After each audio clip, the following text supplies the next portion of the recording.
नमस्कार दोस्तों, उम्मीद करता हूँ आप सब कुशल मंगल होंगे। आज मैं आरआरबी क्लर्क प्री एग्ज़ामिनेशन का एक्सपेक्टेड कट ऑफ लेके आया हूँ। आपको बताना चाहूँगा कि मैंने भी एग्ज़ाम दिया है।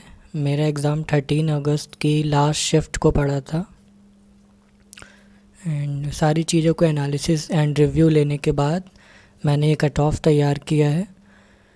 उम्मीद करता हूँ आपको ये कट ऑफ जेन्युइन लगेगा और पसंद आएगा।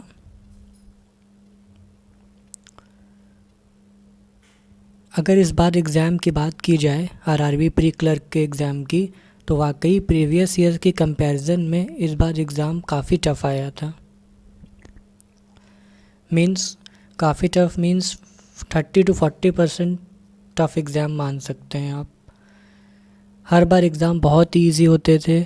जैसे अगर मैथ्स की बात की जाए तो डायरेक्ट न्यूमेरिकल बेस्ड क्वेश्चंस आते थे। अगर कंपाउंड इंटरेस्ट का जैसे अगर हम क्वेश्चन लें तो डायरेक्ट 10% या 5% कंपाउंड इंटरेस्ट का इंटरेस्ट दिया रहता था और उसी पे हमें सॉल्व करना रहता था। बट इस बार फ्रैक्शन में आई थी इंटरेस्ट की वैल्यू, सो कैलकुलेटिव बन गया था, जिसकी वजह से एग्ज़ाम किसी शिफ्ट में रीजनिंग भी टफ आई और किसी शिफ्ट में मैथ्स टफ आया। तो ओवरऑल हम कह सकते हैं एग्ज़ाम मॉडरेट लेवल का था। इजी तो बिल्कुल किसी शिफ्ट में इजी नहीं कह सकते क्योंकि टाइमिंग भी बहुत कम होती है। तो सारी चीज़ों को एनालिसिस करने के बाद मैंने एक्सपेक्टेड कट ऑफ तैयार किया है। मेरे जो अटेम्प्ट्स रहे हैं वो 67 थे एंड एग्ज़ाम का लेवल देख के, एग्ज़ाम का हार्डनेस लेवल देख के मुझे लगता है कि ठीक ठाक अटेम्प्ट्स थे, क्योंकि मेरी जो शिफ्ट थी वो भी काफ़ी टफ़ लगी मुझे।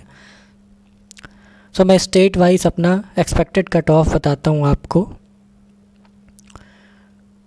आप सब जानते ही हैं कि कट ऑफ जो है वैकेंसी पे भी डिपेंड करता है, कंपटीशन के साथ साथ वैकेंसी पे भी डिपेंड करता है। सो मैं जनरल कट ऑफ लेके आया हूँ। एक हो सकता है 2-3 नंबर का डिफरेंस आ जाए रियल कट ऑफ और एक्सपेक्टेड कट ऑफ में, बट उससे ज़्यादा नहीं आएगा। शुरू करते हैं हम आंध्र प्रदेश के साथ। आंध्र प्रदेश में इस बार 104 वैकेंसी रिपोर्ट्स की गई हैं एंड एक्सपेक्टेड कट ऑफ मेरे हिसाब से 68 to 72 रह सकता है। नेक्स्ट, अगर हम बिहार की बात करें तो बिहार में इस बार अदर स्टेट से कंपैरिजन में ठीक ठाक वैकेंसीज़ हैं। 391 ऑलमोस्ट 400 वैकेंसीज़ हैं, बट यहाँ कंपटीशन लेवल बहुत हाई रहता है तो हम कट ऑफ कम नहीं कह सकते। कट ऑफ 70 to 73 रहेगा जनरल का मेरे हिसाब से। नेक्स्ट, अगर हम छत्तीसगढ़ स्टेट की बात करें तो छत्तीसगढ़ में इस बार वैकेंसीज 134 हैं एंड जो एक्सपेक्टेड कट ऑफ मेरे अकॉर्डिंग है वो 65 to 68 है। नेक्स्ट, अगर हम असम की बात करें तो यहाँ पे भी ठीक ठाक वैकेंसीज़ हैं। 204 वैकेंसीज़ रिपोर्ट की गई हैं एंड यहाँ पर मेरे हिसाब से कट ऑफ 67 to 70 रह सकता है। वैकेंसीज़ टेंटेटिव हैं एंड मोस्टली ये बढ़ती ही हैं vacancies at the end of the examination. जब फाइनल मेरिट आती है तब तक वैकेंसीज़ काफ़ी ऐड हो जाती हैं, हार्डली कम होती हैं, बट 90% वैकेंसी बढ़ती ही हैं, कम नहीं होती हैं मोस्टली। अगर हम अलग और नेक्स्ट स्टेट की तरफ चलें तो हम देखें गुजरात का। इस बार गुजरात में 94 वैकेंसीज़ हैं एंड मेरे अकॉर्डिंग यहाँ की कट ऑफ 70 to 72 रह सकती है। नेक्स्ट, अगर हम हरियाणा की बात करें तो यहाँ पे अच्छी खासी वैकेंसीज़ रिपोर्ट की गई हैं। 172 वैकेंसीज़ हैं, बट कंपटीशन भी हाई रहता है। सो मेरे अकॉर्डिंग यहाँ का एक्सपेक्टेड कट ऑफ 69 to 71 रह सकता है। नेक्स्ट, अगर हम साउथ इंडिया की तरफ चलें तो तमिलनाडु स्टेट में इस बार ह्यूज वैकेंसीज़ हैं, 451 वैकेंसीज़। मैंने ह्यूज अदर स्टेट से कंपैरिजन में बोला है क्योंकि पिछले सालों में और ज़्यादा वैकेंसीज़ आया करती थी। सो यहाँ का कट ऑफ मेरे अकॉर्डिंग 63 to 66 रह सकता है। बिकॉज़ यहाँ पर लोकल लैंग्वेज ही मांगा हुआ है। So north Indian people hardly यहाँ से फॉर्म भरा होगा किसी ने, हालांकि वैकेंसी हैं बट फिर भी क्योंकि लोकल लैंग्वेज की ज़रूरत होती है, सो बहुत एकदम यही पॉसिबल है कि साउथ इंडिया के लोगों ने ही यहाँ पे फॉर्म डाला होगा। सो नेक्स्ट अगर हम वेस्ट बंगाल की तरफ चलें तो वेस्ट बंगाल में 318 वैकेंसीज़ रिपोर्ट की गई हैं एंड यहाँ पे एक्सपेक्टेड कट ऑफ 66 टू 69 रह सकता है। ये सारे कट ऑफ जनरल के हैं and again I will repeat 2 से 3 मार्क्स का डिफरेंस आ सकता है रियल कट ऑफ और मेरे एक्सपेक्टेड कट ऑफ में, क्योंकि कोई भी ऐसा नहीं है जो एग्जैक्ट कट ऑफ बता सके। It is almost impossible because cut off बहुत चीज़ों पे डिपेंड करता है। सो हम एक रेंज लेके चलते हैं, तो रेंज 2 या 3 नंबर आगे पीछे हो सकती है, बस उससे ज़्यादा नहीं। नेक्स्ट अगर हम जम्मू एंड कश्मीर की तरफ चलें तो यहाँ पर इस बार 134 वैकेंसीज रिपोर्ट की गई हैं एंड मेरे अकॉर्डिंग कट ऑफ 67 टू 70 रह सकता है जनरल का। ओबीसी एंड एससी कैंडिडेट्स जो हैं वो 2 to 3 मार्क्स अपने रिड्यूस कर ले, ओबीसी 2 नंबर जनरल से कम एंड एससी फर्दर 2 मार्क्स कम, बस इससे ज़्यादा गैप नहीं रहता है। नेक्स्ट अगर हम झारखंड की तरफ चलें तो यहाँ 85 वैकेंसीज़ रिपोर्ट की गई हैं and expected cut off 68 to 71 रह सकता है। नेक्स्ट अगर हम केरला की तरफ चलें तो यहाँ पे 61 वैकेंसीज़ हैं एंड मेरे अकॉर्डिंग क्योंकि वैकेंसीज़ कम हैं तो एक्सपेक्टेड कट ऑफ 70 टू 73 रह सकता है, प्लस माइनस 2 मार्क्स का डिफरेंस आ सकता है। नेक्स्ट उत्तराखंड में चलें अगर तो यहाँ पे 83 वैकेंसीज़ हैं एंड यहाँ पर कंपटीशन रहता है ठीक ठाक एंड वैकेंसीज़ भी कम हैं, सो कट ऑफ में भी 70 टू 73।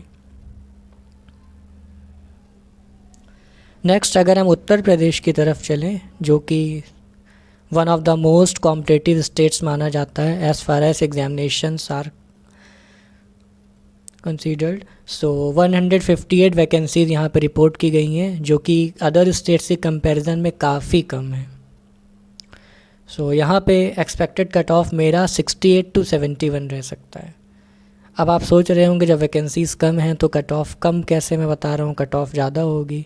नहीं, ऐसा नहीं है, क्योंकि बहुत ऐसा ट्रेंड बनता जा रहा है कि बहुत से बच्चे उत्तर प्रदेश से फॉर्म नहीं भरते हैं, क्योंकि ऐसा हो गया है कि यहाँ पर कट ऑफ हाई जाने लगी थी पिछले कई बार से, तो बच्चे जो है अदर स्टेट से फॉर्म भरना, यूपी के बहुत से बच्चे अदर स्टेट से फॉर्म भरना पसंद करते हैं क्योंकि वहाँ कट ऑफ कंपैरेटिवली कम जाती है उत्तर प्रदेश से। नेक्स्ट अगर हम नेक्स्ट स्टेट की तरफ चलें तो मध्य प्रदेश, इस बार मध्य प्रदेश में सबसे ज़्यादा वैकेंसीज़ हैं अदर स्टेट्स की कंपैरिजन में। 571 वैकेंसीज़ रिपोर्ट की गई हैं और वैकेंसीज़ मैंने जैसे पहला बताया है कि ये बढ़ती रहती हैं, ऑलमोस्ट बढ़ती ही हैं। सो यहाँ पे मेरे अकॉर्डिंग जो कट ऑफ रह सकता है 66 टू 69 रह सकता है, क्योंकि अदर स्टेट्स के बच्चों ने भी यहाँ पे फॉर्म ज़रूर भरा होगा। यूपी वालों ने, बिहार वालों ने काफ़ी फॉर्म भरे होंगे क्योंकि अच्छी खासी वैकेंसीज़ हैं। नेक्स्ट अगर महाराष्ट्र की तरफ चलें तो 343 वैकेंसीज़ रिपोर्ट की गई हैं एंड यहाँ का जो कट ऑफ है मेरे अकॉर्डिंग 67 टू 70 रह सकता है। अब कुछ स्टेट्स ऐसे हैं जहाँ की लोकल लैंग्वेज, जैसे यहाँ पे मराठी है, तो नॉर्थ इंडियन वाले यूपी, बिहार, ये सब बच्चे वहाँ पे फॉर्म नहीं भरेंगे ज़्यादातर, बिकॉज लोकल लैंग्वेज का वही इशू फंस जाएगा बाद में। सो यहाँ पे वही महाराष्ट्र के आसपास के लोगों ने ही फॉर्म भरा होगा। नेक्स्ट अगर हम त्रिपुरा की बात करें, यहाँ पे 59 वैकेंसीज़ रिपोर्ट की गई हैं एंड मेरे अकॉर्डिंग जो कट ऑफ रह सकता है वो 68 टू 71। नेक्स्ट अगर हम साउथ इंडिया के तेलंगाना में चलें तो यहाँ पे सेकंड लार्जेस्ट वैकेंसीज़ रिपोर्ट की गई हैं जो कि 459 हैं शायद, एंड ये बढ़ती है, जैसे मैंने पहले बताया वैकेंसीज़ बढ़ती रहती हैं।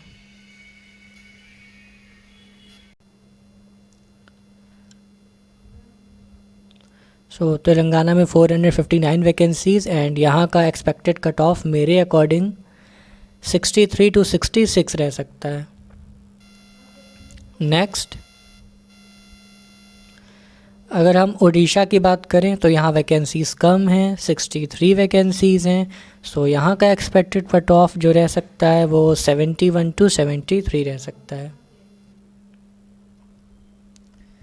नेक्स्ट अगर हम पंजाब चलें तो यहाँ भी वैकेंसी 150 है, ठीक ठाक हैं अदर स्टेट्स के कंपैरिजन में। सो यहाँ मेरे अकॉर्डिंग प्री का कट ऑफ 67 to 70 रह सकता है। नेक्स्ट अगर हम राजस्थान की तरफ चलें, यहाँ भी कंपटीशन काफ़ी हाई रहता है। टोटल वैकेंसीज़ 200 के करीब हैं एंड यहाँ की एक्सपेक्टेड कट ऑफ मेरे अकॉर्डिंग 68 to 71 रह सकती है।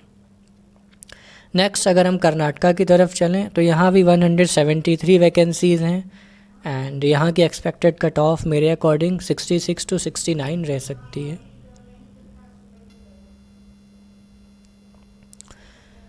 वीडियो के अंत में अगर मुझसे कुछ गलती हुई हो इस वीडियो को करते हुए या एक्सपेक्टेड कट ऑफ एनालिसिस करते हुए तो उसके लिए माफ़ी चाहूँगा। मैंने पूरी कोशिश की है कि चीज़ें पॉइंट टू पॉइंट रहें,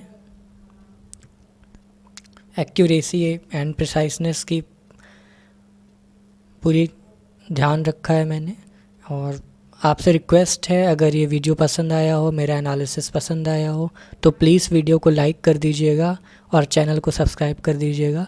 मैं आगे भी ऐसे ही वीडियो लाते रहूँगा। Thank you, have a nice day.